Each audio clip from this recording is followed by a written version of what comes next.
সজনে পাতা একবার এইভাবে বানিয়ে দেখুন, খেতে স্বাদ হবে দুর্দান্ত। গরম ভাতের সাথে আর অন্য কিছুই লাগবে না। এই এক রেসিপি দিয়েই পুরো প্লেট ভাত খেয়ে ফেলতে পারবেন। আর আজকের এই সজনে পাতার রেসিপিটি তৈরি করার জন্য আমি প্রথমে এখানে কিছু সজনে পাতাকে ছিঁড়ে তারপর এগুলোকে ভালো করে ধুয়ে পরিষ্কার করে নিয়েছি। এখন প্যানে দিয়ে দিচ্ছি পরিমাণ মতো তেল। তেলটা গরম হয়ে এলে এর মধ্যে কিছু শুকনো মরিচ দিয়ে দিচ্ছি। আর ঝালটা আপনাদের টেস্ট অনুযায়ী বাড়িয়ে অথবা কমিয়ে দিতে পারবেন। এরপর শুকনো মরিচগুলো ভালো করে ভেজে নেওয়া হয়ে গেলে এগুলোকে তেল থেকে তুলে আমি একটা প্লেটে রেখে দিচ্ছি। এখন প্যানের মধ্যে দিয়ে দিচ্ছি আমি কিছু রসুন কুচি। প্রথমে আমি রসুন কুচিটাকে একটু ভেজে নিব। রসুন কুচিটা ভেজে নেওয়া হয়ে গেলে এখন আমি এখানে টুকরো করে কেটে রাখা কিছু পেঁয়াজ দিয়ে দিচ্ছি। এখন পেঁয়াজ আর রসুনটাকে আমি ভালো করে ভেজে নিব।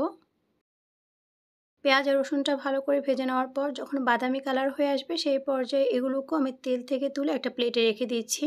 এখন এখানে এক টুকরা রুই মাছের মধ্যে আমি লবণ আর হলুদ মেখে তারপর এটাকে তেলে ভেজে নিচ্ছি। আপনারা চাইলে এখানে যে কোনো মাছ ব্যবহার করতে পারবেন।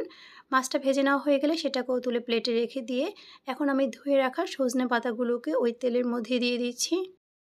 এরপর আমি এখানে দিয়ে দিচ্ছি স্বাদ মতো লবণ। আর লবণটাকে দিয়ে আমি সজনে পাতার সাথে খুব ভালো করে নেড়ে চেড়ে মিশিয়ে নিব।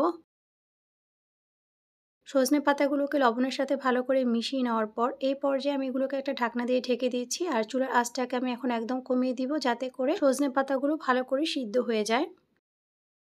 মাঝে মাঝে ঢাকনা সরিয়ে সজনে পাতাগুলোকে ভালো করে নেড়ে চেড়ে দিতে হবে যাতে করে নিচে লেগে না যায়।